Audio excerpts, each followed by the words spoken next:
ሰላም ጤና ይስጥልን የቻናላችን ቤተሰቦች እንደምን አላችሁ? በዛሬ ቪዲዮአችን እጅግ ልብ የሚነካ በታላቅ ታማኝነትና በታላቅ መስዋዕትነት በታማሚ ጓደኝነት ከ16 ዓመታት መለያየት በኋላ የተገኘው እውነተኛ ፍቅር የተሞላ ድንቅ ታሪክ ይዘንላችሁ ቀርበናል። በትምህርት ቤት ውስጥ የማይመጣጠኑና እንደ ወንድም የሚዋደዱ ኩፕና ጁን በድንገት በከባድ ኩላሊት ህመም ሲጠቃ ስፖርተኛ ኩፕ የስፖርት የወደፊት እድሉን አደጋ ላይ ጥሎ ኩላሊቱን ይለግሰዋል ብላችሁ አስባችሁ ነው? አያቱ በድጋሚ ስትሞትና ጁን በድጋሚ ሲታመም ለኩፕ ሸክም መሆን ስላልፈለገ ብቻ የስንብት ደብዳቤ ትቶ ለ16 ሙሉ ዓመታት በሚስጥር ጠፍቶ ሲኖር ምን የሚፈጠር ይመስላችኋል? ኩፕ በእንባና በሀዘን ውስጥ አልፎ ታዋቂ የስነ አእምሮ ሐኪም ከሆነ በኋላ ያቺን የትምህርት ቤት ፍቅሩና ውድ ጓደኛውን በድንገት ያገኘበትና የተገናኙበትን ያ ልብ የሚነካ ፍጻሜ። ወደዚህ እጅግ አስደሳችና አስደንጋጭ ታሪክ በቀጥታ ከመግባታችን በፊት ቪዲዮ ላይክ በማድረግ ጀምሩ። ለቻናላችንም አዲስ ከሆናችሁ ሰብስክራይብ በማድረግ ቤተሰብ ይሁኑ። አሁን ወደ ታሪካችን የሚጀምረው በ2006 ዓ.ም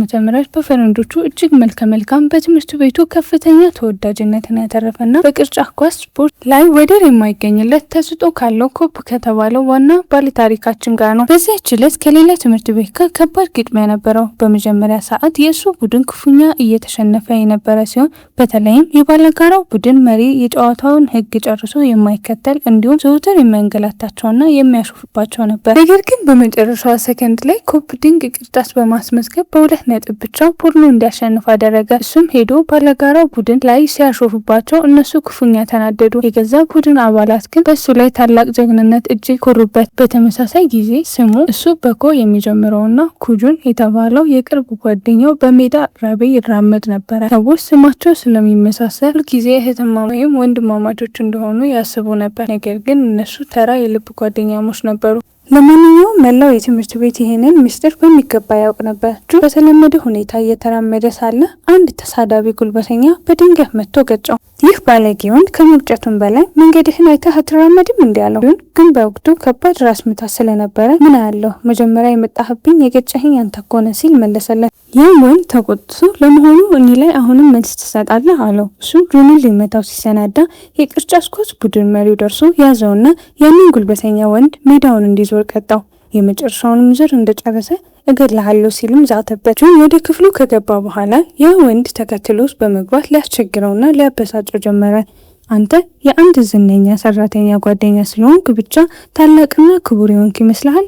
እሱ አሁን አንተን ለመጠበቅ እዚህ የለም አለው። ልክ ሊመታው ሲል የኛ ዋና ባለ ታሪኩ ደርሶ በቦክስ መታው። ያም ጉልበተኛ ዝም አላለም። ሁለቱም በከባድ ጸብ ውስጥ የገቡ ሲሆን በመጨረሻም አንድ መምህር ደርሶ ያንን ጉልበተኛ ቡድኑን በሙሉ ቀጣቸው። መምህሩ ኩፕንና ጁንን የቀጣቸው ቢሆንም የእነሱ ቅጣት ግን የይቅርታ ደብዳቤ እንዲጻፍ ብቻ ነበረ። እርግጥ ነው ኩፕ ጎበዝ ተማሪ ስለነበረና ስራውን በፍጥነት እንደሚያጠናቅቅ ስለሚያውቅ እሱ እንዲጽፍለት አስገደደው። ኩፕም ቅጣታቸውን የሚወጡ ተማሪዎች እየተመለከተ በደስታ ክፍል ውስጥ ተቀመጠ።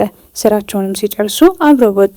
ምንም እንኳን ኩፕ ራሱን እንደ ጠንካራ ወንድ ለማሳየት ቢሞክርም ድንገት ግን አንዲት እርግብ አይቶ ከፍተኛ ሁኔታ ደነገጠ። ጓደኛውም ከትምህርት ቤት ጎትቶ አወጣው። እነሱ ወደ ጁን ቤት ሄዱ። እዚያም ጁን የተከታዮቹን ቁጥር ለማረጋገጥ ማህበራዊ ሚዲያ ላይ አይኖቹን ጥሎ ነበር። ከዛም በጥንቃቄ ከታሸገ ታላቅ የገንዘብ ጥቅል አውጥቶ ለጓደኛው የልደት ስጦታ አበረከተለት። የጁን አያት ከስራ ስትመለስ ለልደት የሚሆን ምግብ ይዛ መጣች። ማዕድኑን በጥንቃቄ አዘጋጁ። ነገር ግን ልደቱን ሊያከብሩ ሲሰናዱ ጁን ወዲያውኑ ሻማዎቹን በአንድ ትንፋሽ አጠፋቸው። ይህ የአያቱንና ጓደኛውን ቢያሳዝንም የእሱ ባህሪ እንደዚህ ቀዝቃዛ መሆኑን ስለሚያውቁ ነገር ችላ ብለው መመገብ ጀመሩ። ከዚህ በኋላ ኩፕ የጁን አያት ወደ ቤት ይዞት እንዲሄድ ምግብ ስታዘጋጅለት ተመለከተ። እሷ ግን ከመሄዱ በፊት ሳህኖቹን እንዲያጥብ ነገረችው። እሱ ግን ወደ ቤት መመለስ እንደማይፈልግና ለወላጆቹ ምንም ነገር እንደማይሰጥ ነገራት። ምክንያቱም እነሱ ለሱ ምንም አይነት ግድ እንደማይሰጣቸው ነበረ። እሷ ግን ቀደም ሲል የጁን እናት የሱን ሕይወት እንደታደገችው በማስታወስ እሱ በጥልቅ ለሚወደው ለዛ ጓደኛው ስትል ወላጆቹ በማክበር ምስጋናውን ማሳየት እንዳለበት በጥብቅ ገጸሰችው። የእሷ ንግግር ልቡን ስለነካው ምግቡን ተቀብሎ ወላጆቹ ወደሚኖሩበት ሆስፒታል አመራ። ሁለቱም ወላጆች ሐኪሞች ነበሩ። በስራ ብዛትም መኖሪያቸው እዛ ውስጥ ነበረ። እሱ ያደገው ወላጆቹ ሁልጊዜም ስራ ላይ ስለሚሆኑ ከጁንና ከአያቱ ጋር በጁን ቤት ውስጥ ነበር። ምግቡንም ለእናቱ ቢሰጣትም እናቱ ግን እንደተለመደው በድንገተኛ ታካሚ ሕክምና ስትል ወዲያውኑ ጥላው ሄደች። እሱም በብቸኝነት ወደ ቤት ተመለሰ። ሆስፒታሉን ከሩቅ ሆኖ እየተመለከተ ለመጀመሪያ ጊዜ ጁንን እዛ ሆስፒታል ውስጥ ያገኘበትን የድሮ ቀን አስታወሰ። በወቅቱም እናቱን ለመጠየቅ መጥቶ ሳለ በአጋጣሚ ተደብቆ ጁንና እናቱ በቢሮዋ ውስጥ ሲነጋገሩ ሰማ። እናታቸው ወደ ውጭ ስትወጣ ኮፕ ወደ ጁን ቀረበና የልብ ጓደኛሞች ሆኑ። በማግስቱም ጠዋት ሁልጊዜ ጸጉሩ ወደሚስተካከልበት ሳሎን ሄደ። እዛም ስለ አዲሷ የትምህርት ቤት ተዘዋዋሪ ተማሪ ውበትና ሁሉም ሰው ስለ እሷ እያወራ ስለመሆኑ ያለማቋረጥ ማውራት ጀመረ። ጓደኞቹ ግን እሱ ሁልጊዜ አዲስ ተማሪ በመጣች ቁጥር ተመሳሳይ ነገር ስለሚያደርግና እነዚያ ልጃገረዶች ግን ተራ ስለሚሆኑ ጨርሶ አላመኑትም ነበር። እነሱም ንግግሩን ችላ ብለው በሳሎኑ ባለቤት የተሰጠችውን መጽሔት ይመረምሩ ጀመር። ጁንም የሚወዳትን ታዋቂ ተዋናይት ፎቶ በመጽሔት ላይ ተመለከተ። ኮፕም ጁን የሌላ ሰው ጸጉር እንዲያጥብ በውሸት በማታለል ያቺን ፎቶ ቀዶ ወሰዳትና ፈጥኖ ሮጠ። ጁንም ተከትሎት ቢሮጥም ኮፕ ግን በድንገት ታላቅ የሰውነት ድካምና ማዞር ተሰምቶ ሊወድቅ ሲል ጁን ያዘውና ታደገው። ከዚያም በኋላ ወደ ትምህርት ቤት የሄዱ ቢሆንም ኮፕ ግን ጁ አሁን በጥሩ ጤንነት ላይ እንዳልነበረ ስለተሰማው ለመምህሩ ነገረው። መምህሩም ጁን ወደ ሕክምና ክፍል እንዲሄድ አዘዘው። እዚያ ቅስፈት ያቺ አዲሷ የዘውበር ተማሪ ልጃገረድ እዚያው ክፍል ውስጥ ነበረች። እሷ ገና ወደ ክፍል መሄድ ስላልፈለገች በክፍሉ ውስጥ ተደብቃ እነሱ የሚነጋገሩትን ነገር በሙሉ ትሰማ ነበር። ኮፕ ያንን የተወነሱ ፎቶ ስለወሰደበት ጁን ይቅርታ እንዲለው ለማሳመን ይጥር ነበር። ይቅርታውንም ለመወሰን ሲሉ በአንድ ሳንቲም ውርድር አደረጉ። ጁን ካሸነፈ ኮፕ እሱ የሚለውን ነገር በሙሉ በአንድ ቀን ሊፈጽም፣ ኮፕ ካሸነፈ ደግሞ ጁን ይቅር ሊለው ተስማሙ። ሳንቲሙ ወደ ላይ ቦረቦ ጊዜ ግን ሳንቲሙ ተንከባለው እሷ ተኝታበት በነበረው አልጋ ስር ገባ። እሷም መጋረጃውን በአንድ ጊዜ በመግለጽ ጁን አሸንፏል። ኮፕ ዝም በል ስትል አስደነገጠቻቸው። እነሱም በንግግሯ ሳይሆን እጅግ በጣም ውብና ማራኪ ሆና በማየታቸው በድንጋጤ ቀዘቀዙ። እያንዳንዳቸው እሷ የገዛ ራሳቸው ተመራጭ የውበት አይነት አድርገው ተመለከተ። አንደኛ እጅግ ማራኪ አድርጎ ሳያት፣ ሌላኛው ደግሞ እጅግ ንጹህና የዋ አድርጎ ተመኘ። ቆየት ብለው ወደ ክፍሉ በገቡ ጊዜ መምህሩ እሷን ለሁሉም ማስተዋወቃት። ወንዶቹ በሙሉ በደስታ ተሞሉ። ከትምህርት ቤት በኋላ ወንዶች እንደተለመደው ፕሌይስቴሽን ለመጫወት ሄዱ። ኮፕ እሷ በእውነት ውብ መሆኗን ያለማቋረጥ በማውረቱ አይምሮ ስለተበተነ ጨዋታውን ተሸነፈ። ጁንም እንዳይቀጣት የእሱን ተወዳጅ የቅርጫት ኳስ ሸሚዝ እንዲሰጠው አደረገ። በተግባርም ወሰደው። አብሮ ወደ ውጪ ወጥተው እየተራመዱ ሳለ ያቺ ልጃገረድ ከጀርባቸው ተመልክታ ወንድሟ የገዛችለትን ሸሚዝ ለብሶ ስለነበረ ወንድሟ መስሏት ከጀርባው አቅፋ ያዘችው። ሁሉም ተማሪዎች በሁኔታው ደነገጡ። እሷም ወንድሟ አለመሆኑን ስታረጋግጥ በታላቅ እፍረትና ይቅርታ ጠየቀችና ፈጥና ሄደች። በማግስቱም ትምህርት ቤት ሲሄዱ እሷ ብቻውን ተቀምጣ ተመለከቷት። በትኩረትም ይመለከቷት ነበር። ከድሮ ትምህርት ቤቷ የምታውቃት ሌላ ልጃገረድ ሰላም ልትላት ብትመጣም አዲሷ ልጃገረድ ግን እሷን ችላ በማለት ከእሷ እንድትርቅ ነገረቻት። ተማሪዎቹም በሙሉ በባህሪዋ ደነገጡ። ከዚያ በኋላ እንደተለመደው ወንዶቹ መጠጥ የሚያገኙበትን ቦታ መፈለግ ጀመሩ። ገና ለአካለ መጠን ስላልደረሱ አብዛኞቹ ቦታዎች እምቢ ብሏቸውም ጓደኛቸው ግን እድሜ ሳይመርጥ መጠጥ ለሁሉም የሚሸጥበት አንድ ታዋቂ ምግብ ቤት ነገራቸው። ወንዶቹም በደስታ ተሞልቶ ምግብ አዘዙ። ሊጠጡም ሲሉ ግን ፖሊሶች በውጭ ሲያልፉ አይተው በፍርሃት ሮጠው ጠፉ። ያም ሆኖ ግን ተስፋ ሳይቆርጡ ጓደኛቸው ሌላ መደብር ነገራቸው።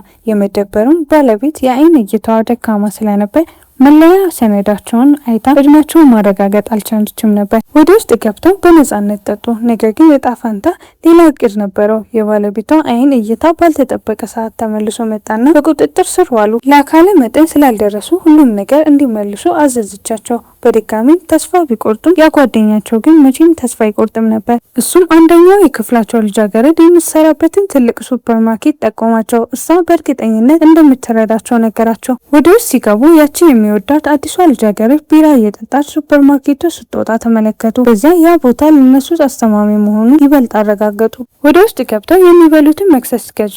በደስታም መመገብ ጀመሩ። ነገር ግን አንድ ሰው ያንን ሰዓት የረገመው ይመስል ኮፕ ሳይረዳው ለውዝ ተመገበ። እሱ ግን ለዚህ ለውዝ ከባድ አላርጂ ነበረበት። በሰውነቱ ላይ ፈጥኖ ለውጥ ታየ። ፊቱም ተለወጠ። ወንዶቹም በከፍተኛ ሁኔታ ደነገጡ። ወላጆቹም በስራ ላይ ሆነው ቢጨነቁ መድኃኒቱ እንዲሰጡትና በጥሩ ጤንነት ላይ እንደሚሆን ነገራቸው። እንደተለመደው ግን ማንም እሱን ወደ ቤት ለመውሰድ ፍቃደኛ አልነበረ። መድኃኒቱን ከወሰደ በኋላ በጥሩ ጤንነት ላይ ሆኖ ወደ ቤቱ ተመልሶ ተኛ። በዚህ መሀል ጁን እንደተለመደው እቤት ሆኖ ያጠና ነበር። ነገር ግን አያቱ አሁንም ከስራ አልተመለሰችም ነበር። ሊፈልጋትም በወጣ ጊዜ በቀን ውስጥ ያልተሸጡትን አበባዎች መንገድ ላይ ለመሸጥ ስትጥር አገኛት። እሱም አበባዎቹን ከእጇ ተቀብሎ አገዛት። በማግስቱም አበባዎቹ ወደ ትምህርት ቤት ይዟቸው መጣ። ኮፕን በመምህሩ ቢሮ ውስጥ አበባዎችን እንዲያስተካክል ረዳው። ለስፖርትም ልብሳቸው ለመውሰድ ወደ ክፍል በተመለሱበት ወቅት ያቺ አዲሷ ልጃገረድ አሁንም በወንበሯ ላይ ተቀምጣ አገኘው። መጀመሪያ ላይ ስፖርት መኖሩን ያላወቀች ቢመስላቸውም እሷ ግን ታውቅ ነበር። የራሷን ልብስ ግን መውሰድ ረስታ ነበር። ጁንም ችግር የለውም የኔ ልብስ ልበሽው እኔ ሌላ አለኝ አላት። እሷም በጥያቄው ተስማምታ በመንገድ ላይ ሳሉ ታመሰግነው ነበር። እሱም በለስላሳ ሁኔታ ልብሷን ሲያስተካክልላት እሱ እጅግ ደግና ጣፋጭ ወንድ አድርጋ አሰበችው። አብረው ወደ ስፖርት አዳራሹን በገቡ ጊዜ ተማሪዎቹ በሙሉ እያፏጩ እንዴት እንደምታምሩ እያሉ ያሾፉባቸው ጀመር። ይህ ድርጊት ጁንን ቢያበሳጨውም በተለይ ኮፕ በስፖርት ሰዓት ለእሷ ከፍተኛ ጥንቃቄ ሲያደርግና የምታስመዘግበው ነጥብ ሁሉ ሲደሰት ሲመለከት በልቡ ከባድ ቅናት አደረበት። በኋላም እቃዎችን በሚሰበስቡበት ሰዓት እሷ በጥሩ ሁኔታ መጫወት ስላልቻለች ኮፕ ያስተምራት ጀመር። ጁንም በሁኔታው በቅናት ተቃጠለ። ከትምህርት ቤት በኋላ ጁን ለማንበብ ብቻውን ወደ ቤተ መጻሕፍት ሄደ። ነገር ግን በድጋሚ የደረሰበት የራስ ምታትና ህመም ምክንያት ምንም ማድረግ አልቻለም። ያ ጉልበተኛና ቡድኑ እሱ ብቻውን ስላገኙት የሚጠብቀው ወዳጅ አጠገቡ ባለመኖሩ በደስታ ተሞሉ። ጁንም ራሱን በመከላከል ምንም አይነት ጥንካሬ አልነበረውም። እጅግ ደክሞ ስለነበረ ክፉኛ ደበደቡት። በተመሳሳይ ጊዜ የኛ ዋና ታሪኮ ተኝቶ ሳለ የጁን የሞተው ታላቅ ወንድም የሚያሳይ መጥፎ ህልም እያየ ይባንን ነበር። ቤት ውስጥ የጁን አያት ክፍሉ ስታጸዳዳው የጁን መድኃኒቶች አገኘች። እሱ በከፍተኛ ሁኔታ እየተሰቃየ እንደነበረ ተረዳት። ወደ ሆስፒታልም ተወሰደ። ሁሉም ሰው ምስጢሩን አወቀ። መጠየቅም ሄዶ ምን እንደተፈጠረ በጠየቁት ጊዜ እሱ እውነቱን ለመናገር ፈቃደኛ ባለመሆኑ በእድሜ ከነሱ የሚያንሱ ልጆች እንደደበደቡት በመናገር ዋሸ። ኮፕ ግን ታናናሽ ልጆች እንዴት እሱ በዚህ ደረጃ ሊደበድቡት እንደሚችሉ ጨርሶ አልገባውም ነበር። ምርመራዎች በሚደረጉበት ሰዓት የኮፕ ወላጆች የሆኑት ሐኪሞች የጁን ኩላሊት መክሸፍ እንዳለበትና አስቸኳይ የኩላሊት ንቅለ ተከላ እንደሚያስፈልገው ደረሱበት። ይህንን ለአያቱ በዝርዝር አስረዳት። ምንም እንኳን ቀደም ሲል የህመም ምልክት ባያሳይም በሽታው ገና በመጀመሪያ ደረጃ ላይ እንደነበረ ገለጹላት። አያቱ ግን እሱ ምልክቶቹን ለመደበቅ ሁልጊዜ የህመም ማስታገሻ መድኃኒቶችን ይወስድ እንደነበር በሀዘን ነገረቻቸው። ይህም ምልክቶች በሙሉ በሰውነቱ ላይ እያደገ እንደነበረ ማረጋገጫ ሆነ። ልክ እንደ ታላቅ ወንድሙ እሱም ይሞታል በሚል ከፍተኛ ሁኔታ ተጨነቁ። ኮፕ ይህንን በምስጢር በሰማ ጊዜ ጁን ይህንን ስቃይ ለእሱ ባለመናገሩ አዘነ። በንዴትም ተሞልቶ ከክፍሉ ወጣ። ወደ እናቱ ሄዶ ጠየቃት። እናቱም ራሱን የሳተ ወይም ተስማሚ ለጋር እየጠበቁ እንደሆነ ነገረችው። እሱ ግን በከፍተኛ ጭንቀት ውስጥ ሆኖ ሁልጊዜ ከጁን አጠገብ ይቆይ ነበር። ስለዚህም ነው ትምህርት ቤት ያልሄደው። መምህሩን ስለ ጁን በጥልቅ ሁኔታ ጠየቀ። ያቺ ልጃገረድ ጁን እንደማይመጣ በሰማች ጊዜ የሱን ልብሶች ወደ ሆስፒታል እንዲወስድለት ለጓደኛው ሰጠችው። ጓደኛቸውም ለኮፕ እሷ እኮ በሁኔታው በጣም ተጨንቃ ነበር እያለ ቢያበሳጨውም ኮፕ ግን ችላ አለው። ሁሉም በሆስፒታል ውስጥ ከጁን ጋር አብረው ተጫወቱ። ኮፕ ግን ጁን ተኝቶ ሳለ በትኩረት ይመለከተው ነበር። በአንድ ወቅት እሱን ለማስደሰት ሲል ዶሪ የተባለውን አነስተኛ አሳ በስጦታ እንዳበረከተለት አስታወሰ። ኮፕ ጁን ይበልጥ እየደከመ በመምጣቱ ያለሱ መኖር እንደማይችል በጥልቅ ተረዳ። ስለዚህም በመጨረሻ ውሳኔ ወሰነ። የእሱ የገዛ ራሱን ኩላሊት ለጁን ለመለገስ ወሰነ። ይህንን ለእናቱ በነገራት ጊዜ የኩላሊት ቀዶ ጥገና ከፍተኛ አደጋ ስላለውና እንደ ስፖርተኝነቱ የእሱ የወደፊት ህይወት ሊበላሽ ስለሚችል እናቱ ወዲያውኑ ውድቅ አደረገችበት። እሱም ተናዶ ወጣ። የጁን አያት ይህን አይታ ለኮፕ እናት ሁለቱም ይህ ቀዶ ጥገና እንደማይፈቅዱ እንደምትረዳ የጥፋተኝነት ስሜት ጨርሶ ልሰማት እንደማይገባት ነገረቻት። እናቱ ግን የገዛ ልጇን ብቻ ለመጠበቅ መሞከሯ ራሷን እንደ ስግብግብ ቆጠረች። ሀያቱም ኮፕ ለኔና ለጁን ህይወት እንድንቀጥል ብቸኛው ተስፋችን መሆኑን በፍጹም አትርሺ፣ ለዚህ ነው በአንቺ ላይ ጨርሶ የማይከፋኝ አለቻት። ነገር ግን የኮፕ እናት ሁሉንም ነገር በድጋሚ በጥልቅ አሰበች። በርካታ የህክምና ሰነዶችንም ይዛ በመምጣት ለኮፕ ያለውን አደጋ በሙሉ አስረዳቸው። ኮፕ ግን ለነገሩ ምንም ግድ አልነበረውም። ጨርሶ አልፈራም። በጸጥታ ስቃዩን ሲያስተናግድ ለነበረውና እሱ ኩላሊት እንዲሰጠው ጨርሶ ላልፈለገው ለዚያ ምስኪን ጓደኛው ሲል የራሱን ኩላሊት መስጠት ወሰነ። ኮፕ ግን የጁንን እምቢተኝነት ጨርሶ አልተቀበለውም። በመጨረሻም የህክምና ምርመራዎችን አደረጉ። የሚገርመው ግን እርስ በርሳቸው ልክ እንደ እውነተኛ ወንድማማች እጅግ ተስማሚ ሆኑ። ከመግባታቸውም በፊት ሁሉም ለጁን ስለከፈለው መስዋዕትነት አመሰገኑት። ከዛም ቀዶ ጥገናው የገቡ ሲሆን ቀዶ ጥገናው በተለይም ለኮፕ እናት እጅግ አስደናቂ ነበር። ምክንያቱም እሷ የገዛ ልጇን ቀዶ ጥገና የምታደርግ ሐኪም ነበረች። በሁለቱም ልጆች ሁኔታ በከፍተኛ ብትሰጋም ቀዶ ጥገናውን ግን በሰላም ተጠናቀቀ። ከአንድ ወር በኋላ ወደ ተለመደው ህይወታቸው ተመልሰው ወደ ትምህርት ቤት ሄዱ። ኮፕ ያችን ልጃገረድ ለመፈለግ ቀጥታ ወደ ክፍሏ ሮጠ። ቢሆንም እሷ ግን በቦታው አልነበረችም። 3 ልጃገረዶች ወደ አንድ ባዶ ክፍል ወስደው ሊያስቸግሯትና ሊያጠቋት ሲሉ ጁን ሰምቶ በሩን ከፍቶ ሊረዳት ሲል ኮፕ በሌላ በኩል በድንገት ብቅ አለና እጇን በኃይል ይዟት ወደ ውጭ አስወጣት። እሷም ከነሱ ጋር እየተራመደች የኮፕን ደህንነት ትጠይቅና ትከታተል ነበር። እሱም ስለ ደህንነቱ ስትጨነቅ በመመልከቱ እጅግ ተደሰተ። ቆየት ብለው ሁሉም ተሰብስበው አንድ ላይ የተቀላቀለ መጠጥ አዘጋጁ። በሚቀጥለው የልዩ ፓርቲ ዕለትም ለመክፈት ወሰኑ። እያንዳንዱ ሰው አንድ እንግዳ ይዞ መምጣት እንዳለበት ተስማማ። ጓደኛቸውም ኮፕ እሱን ይዞ እንደሚመጣ እያሾፈ ቢናገርም ኮፕ ግን እኔ አንተን ጨርሶ አላውቅህም አለው። ስለዚህ እሱ ያችን ልጃገረድ ይዞ ለመምጣት ማቀዱን ሁሉም ተረዱ። ኮፕም ጁንም ስለሷ በጥልቅ ያስቡ ነበር። ጁን ምንም እንኳን ግራኝ ቢሆንም አሁን ግን በቀኝ እጁ በጥሩ ሁኔታ መጻፍ መቻሉን አስተዋለ። ኮፕ ግን በበኩሉ በስፖርት ላይ እየተቸገረ ነበር። የእሱ አሰልጣኝ ብቃቱ እየቀነሰ በመምጣቱ በስልጠናው ላይ ብቻ ትኩረት እንዲያደርግ ነገረው። ያችን ልጃገረድ ስለ ሁለቱም ወንዶችና ለእሷ ስላሳዩት ደግነት በጥልቅ ታስብ ነበር። በማግስቱም የበዓል ቀን ስለነበረው ወንዶቹ ከጁን አያት የስራ ቦታ አበባዎችን ወስደው ለመሸጥ ሞከሩ። ልጃገረዲቱም ወደ ስራዋ በምትሄድበት መንገድ ላይ ስትመለከታቸው አበቦቹን ወደዳቻቸውና ጥቂት አበቦችን ገዛች። ጓደኛቸው ወደ ጁን ጠጋ ብሎ ይኸውልህ እሷ እኮ ፍንጭ እየሰጠችህ ነው አለው። በዛ ምሽት ሁሉም ወደ ግብዣው አንድ ላይ የመጡ ሲሆን ይህም በጁን ልብ ውስጥ ከባድ ቅናት ፈጠረ። እሱ ግን የትምህርት ቤቱ አጥር በመዝለል ወደ ውስጥ በመግባት ትኩረት አደረገ። ወንዶቹም ልጃገረዲቱ እንድትዘል ረዷት። ልጃገረዲቱ የትኛውን ወንድ ላለማስቀየም ስትል ብትዘል የሁለቱንም እጅ አጥብቃ ይዛ ነበር። ወደ ግብዣው በገባችበት ጊዜ ሁሉም መጀመሪያ ላይ ቢገረሙም በኋላ ግን በደስታ ተቀበሏት። ምሽቱም እጅግ አስደሳች ሆነ። ነገር ግን ኮፕ ከጓደኛው ጁን እንኳን ትኩረት ሲመለከታትና ትኩረት ሲሰጣት አስተዋለ።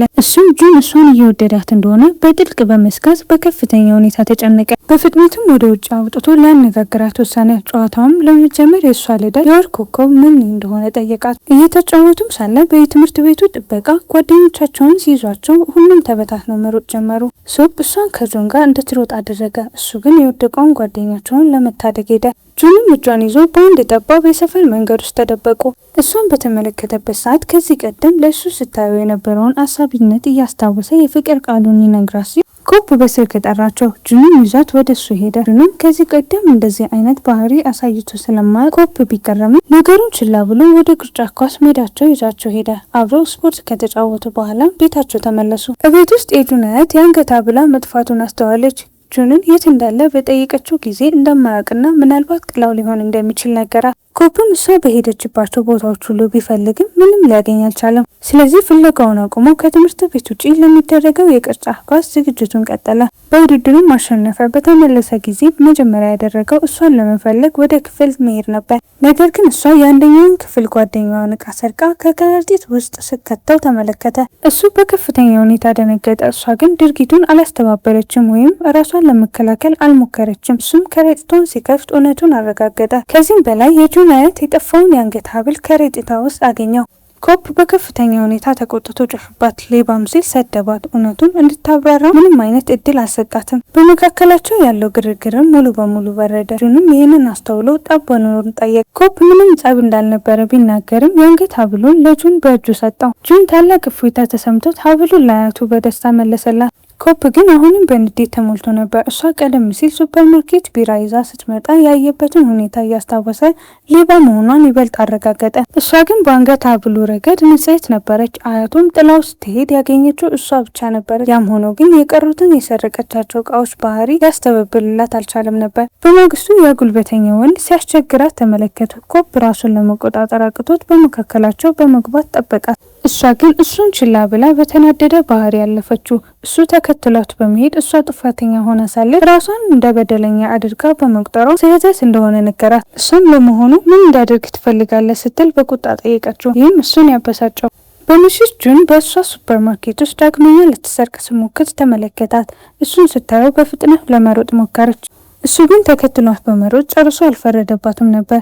ለምን ይህንን እንደምታደርግ በጥንቃቄ ጠየቃት። እሷ በጥልቅ ብትሸማቀቅም እሷ ግን ለዚህ ድርጊቷ በእርግጠኝነት ትልቅ ምክንያት ሊኖራት እንደሚችል በግልጽ ስሜቷን አረጋጋው። ዝግጁ ስትሆን ልታናገረው እንደምትችል ነገራት። ወደ ቤትም በሚመለስበት መንገድ ላይ የአንዱ ጉልበተኛ ጓደኛ ጁንን መታው። እንደተለመደው ሳይሆን ጁን በከፍተኛ ሁኔታ ተቆጥቶ መልሶ መታው።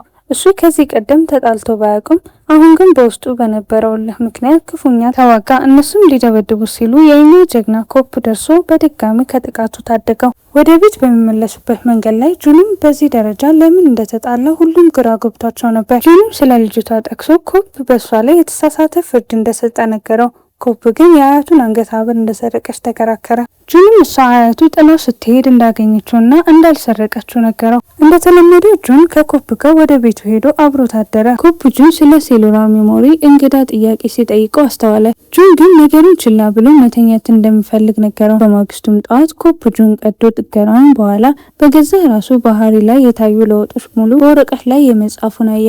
ይህም የእሱን አይን እይታ ማሻሻል፣ የቁጣ ስሜቱን መጨመርና ከኮፕ የወረሳቸው ባህሪ የሚያሳይ ነበር። ኮፕ በከፍተኛ ሁኔታ ደንግጦ ለእናቱ ደውሎ ስለ ሴሉላር ሜሞሪ በጥብቅ ጠየቃት። እናቱም አንዳንድ ጊዜ ከለጋሽ አካል ኩላሊት የተቀበለ ሰው የለጋሹን አንዳንድ ባህሪያት አልፎ ተርፎም የፍቅር ምርጫዎች ሊወርስ እንደሚችል አስረዳችው።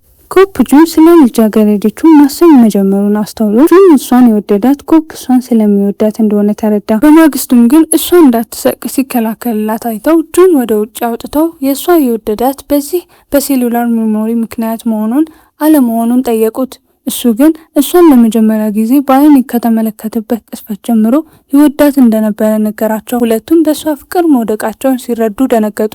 ከዚያም በኋላ በትምህርት ቤት አንደኛዋ ልጃገረድ የኪስ ቦርሳዋን መጥፋቱን ተናገረች። ኮፕ ወዲያውኑ ያችን ልጅ ጠረጠራት። ነገር ግን የኪስ ቦርሳው እዛው ተገኘ። እሷም እሱ በንዴት አይን ተመለከተችው። ቆየት ብሎም መምህሩ በክፍል ውስጥ ያሉትን ቶፕ ተማሪዎች ስም አወጀ። ከነሱም መካከል ያችን ልጃገረድና ጁን ይገኙበት ነበር። በመቀጠልም የመጨረሻዎቹ ዝቅተኛ 5 ተማሪዎች ስም ሲያወጅ ኮፕ ስሙ ተጠራ። መምህሩም ከትምህርት ቤት በኋላ ዝቅተኛ ተማሪዎች ከከፍተኛ ጋር ምንም አይነት ግንኙነት ሊኖራቸው እንደማይገባ ነገራቸው። ከዚያን ቅጽበት ጀምሮ የነሱ ሶስተኛው ጓደኛ ልክ እንደነሱ ጁን ጠንክራ ለማጥናት ወሰነ። ኮፕን ብቻውን ትታው ለማጥናት ጀመረች። ከፍተኛ ተማሪዎች ወደ ክፍል በተሰበሰቡበት ሰዓት ያቺ ልጃገረድ ሌባ መሆኗን የሚገልጽ መጥፎ ወሬ በትምህርት ቤቱ ተሰራጨ። ወሬውን ያናፈሰችው የቀድሞ ትምህርት ቤቷ የምታውቃት ያቺ ልጃገረድ ነበረች። ጁን ግን ይህንን ወሬ ያናፈሰው ኮፕ እንደሆነ በመጠርጠር ጠየቀው። ኮፕም ታዲያ ምን ይሆን? እሷ እኮ ሌባ ነች። ሁሉም እውነቱን እያወቁ አንተ ከእሷ ጋር ፍቅር ልትጀምር አስበሃል? ሲል አፌዘበት። የእሱ ቃል የጁንን ልብ ክፉኛ ሰበሩት። ጁን በቁጣ ተሞልቶ መታው። በመጨረሻም የጁን አያት ተጠርታ መጣች። ለምን እንደተጣሉ ባትረዳም በመካከላቸው ያለውን ጠብ እንደምትፈታ ለመምህሩ ቃል ገባች። ወደ ቤት በሚመለሱበት መንገድ ላይ ኮፕን ቤታቸው መጥቶ እንዲታረቁ ቢጠይቀውም እሱ ግን አሁንም በጁን ላይ ተቆጥቶ ስለነበረ እምቢ አላት። ጁንንም ወደ ቤት ብቻውን ሰዳው። እሷን አበባ ለመግዛት ሄደች። በሚያሳዝን ሁኔታ ወደ ቤት ስትመለስ ወድቃ በጭንቅላቷ ላይ ከባድ ጉዳት ደረሰባት። በማግስቱ ትምህርት ቤት ይህንን መጥፎ ዜና ሰሙ። ኮፕ በፍጥነት ታክሲ ጠርቶ ጁንን ይዞት ወደ ሆስፒታል ሮጠ። ቀዶ ጥገናው እስኪጠናቀቅ ድረስ አብረው እያለቀሱ ተቀመጡ። በመጨረሻም በመካከላቸው ያለው ጸብ አብቅቶ ታረቁ። በማግስቱ ጁን ወደ ትምህርት ቤት ሲሄድ ያቺ ልጃገረድ ወደ ሌላ ቦታ ልትዘዋወር እንደሆነ ሰማ። ለመሰናበትም ሄደ። እሷ ትምህርቷን ለመቀጠል ወደ ውጭ ሀገር ልትጓዝ እንደምትችል ነገረችው። እሱም መልካምን ተመኝቶላት ወደ ቤቱ ተመለሰ። እያጠና ሳለ አንድ ሰው ደውሎ አያቱ ከዚህ ዓለም በሞት መለየቷን ነገረው። ይህንም ለኮፕ እያለቀሰ ነገረው። በማግስቱም የቀብር ስነ ስርዓቱ ተፈጸመ። ኮፕን አብሮት እንዲኖር ተወሰነ። እቃዎቹንም በመሰብሰብ ወደ ቤቱ ሄደ። ሲወጡም ያቺ ልጃገረድ ከመጓዟ በፊት በሰላም ተሰናበቷል። ቆየች ብለው ወደ ትምህርት ቤት በተመለሱበት ወቅት ጁን በድጋሚ በጠና መታመሙን ኮፕ አስተዋለ። በዚህ ጊዜ ጁን በብቸኝነት ለመሰቃየት ወሰነ። በኮፕ ህይወት ውስጥ ሙሉ በሙሉ ጠፋ። የስንብት ደብዳቤና የአያቱን የአንገት ሐብል ለመታሰቢያነት ትቶለት ሄደ። ኮፕን በታላቅ የልብ ስብራትና ስቃይ ውስጥ በ16 ዓመት ሙሉ ኖረ። በእነዚህ ዓመታት ውስጥ እሱ እጅግ ስኬታማ የስነ አእምሮ ሐኪም ሆነ። ያቺም ልጃገረድ ከውጭ ሀገር ተመልሳ ታዋቂ ተዋናይት የሆነች ሲሆን እሱም የእሷን ዜና ከሩቅ ሆኖ ይከታተል ነበር። በአንድ ዕለት ግን እሷ ራሷ ወደ ገዛ ክሊኒኩ መጣች። እሱ መጀመሪያ ላይ ቢደነግጥም በኋላ ግን ቡና አዘጋጅቶ ዓመታቱን ምን ያህል በፍጥነት እንደነጎዶ አወሩ። በድንገትም እሱ ፍቅር ይዞት እንደሆነ ጠየቀችው። እሱም ደንግጦ እንደሌለው ነገራት። ለምን እንደጠየቀችም ሲጠይቃት እኔ ዝነኛ ስለሆንኩ ሰዎች አብረን ሲያዩን አንተ ፍቅረኛ ካለህ እንደ ምስጢራዊ ፍቅረኛ አድርገው ሊሆንጅን ይችላሉ አለችው። እሷ በድጋሚ ልትመጣ ማቀዷን ሲረዳ ተገረመ። ልክ እንደተናገረችው በየቀኑ ትመጣ ነበር። እቤቷ ይመስል በክሊኒኩ ውስጥ ትመላለስ ነበር። አልፎ ተርፎም አብረው ለመዝናናት ይዛው ተወጣ ነበር። እሱ አሁንም ወፎች እንደሚፈራ ስታይ በሁኔታው ብትስቅበትም ከጥቃት ግን ትጠብቀው ነበር። በአንድ ዕለት እቤቱ ለማደር እንደምትፈልግ ስትነግረው ወደ አፓርታማ ይዟት ሄደ። እዚያም እሱ ከዓለም ሙሉ ተነጥሎ እንደሚኖር ተረዳ። ቴሌቪዥን እንኳን ጨርሶ አያበራም ነበር። አብረው መጠጥ እየጠጡ ሳለ ለምን ሁልጊዜ ወደ እሱ እንደምትመጣና በዛን ዕለት ለምን እንደረበሻት ጠየቃት። ቴሌቪዥኑን ስታበራው እሷ በድጋሚ ስትሰርቅ የሚያሳይ የሲሲቲቪ ምስል ዜና ላይ ሲተላለፍ ሰሙ። በዛን ጊዜ እሷ ሙሉ በሙሉ ተንሰቅስቃ አለቀሰች። እሱ ግን ጨርሶ አልጮኸባትም ነበር። ነገሩን ለመረዳት በለስላሳ ድምፅ አነጋገራት። እውነቱን ግን እሷ የሕክምና ችግር ነበረባት። በየወሩ የወር አበባ ከመምጣቱ በፊት የገዛ ስሜቷን መቆጣጠር አቅቷት እቃዎችን ለመስረቅ ትገደድ ነበር። እሱም ሕክምና ማግኘት እንደምትችልና እሷን እንደሚረዳት በመግለጽ አረጋጋት። እሷም እሱን የሚረዳ ጥቂት እውነተኛ ሰው በማግኘቷ ታላቅ እፎይታ ተሰማት። እሱም ቀደም ሲል በእሷ ላይ ፈጽሞት የነበረውን ጩኸትና ጭካኔ ድርጊት እያስታወሰ በጥልቅ አዘነ። እሷም ከጥበብ ዓለም ራሷን ማግለሏን አወደች። ሁልጊዜ ከእሱ ጎን በመሆን ወደ ክሊኒኩ አብራው ትመላለስ ነበር። በአንድ ዕለት ከእሱ ጋር ከምትሰራው ሐኪም አየቻት። እሷም የድሮ ሶስተኛ ጓደኛቸው ነበረ። ስለ ጁን በጠየቀችው ጊዜ ከ16 ዓመታት በፊት እንደጠፋና ዳግመኛ እንዳልተመለሰ ነገራት። እሷ በኮፕ ሁኔታ ብታዝንም አሁን ግን ወደ እሱ በመቅረቧ ታላቅ ደስታ ተሰማት። እሱም እጇን ይዞ ቀደም ሲል ይህንን ለማድረግ ይመኝ እንደነበረ ነገራት። እሷም በወቅቱ እሱም በጥልቅ ተወደው ስለነበረ በደስታ ተዋጠች። ከዚያም አንድ ሚስጥር ገለጠችለት። እሷ በእውነቱ ጁን የት እንዳለ ታውቅ ነበር። ከጥቂት ጊዜ በፊት ተገናኝታ የነበረ ሲሆን እሷ ኮፕን እንድታገኘውና የፍቅር ስሜቷን እንድትነግረው ያበረታታት ጁን ራሱ ነበር። ምክንያቱም እሷ ኮፕን ተወደው እንደነበር ያውቅ ነበር። ኮፕ በነገሩ ክፉኛ ደነገጠ። ይበልጥ የደነገጠው ግን እሷ ጁንን ልታሳየው ይዛው በሄደችበት ቅጽበት ነበር። ጁን ዘወር ባለ ጊዜ ወዲያውኑ ኮፕን አወቀውና ሮጦ አቀፈው። እሷም ሁለቱም በድጋሚ በማገናኘቷ ታላቅ ደስታና እርካታ ተሰማት። በዚህም ውቡ ታሪካችን ፍጻሜውን አገኘ። ቪዲዮውን ከወደዱት ላይክ እና ሰብስክራይብ ማድረግ እንዳይረሳ። በሌላ ቪዲዮ እስከምንገናኝ ድረስ መልካም ቆይታ።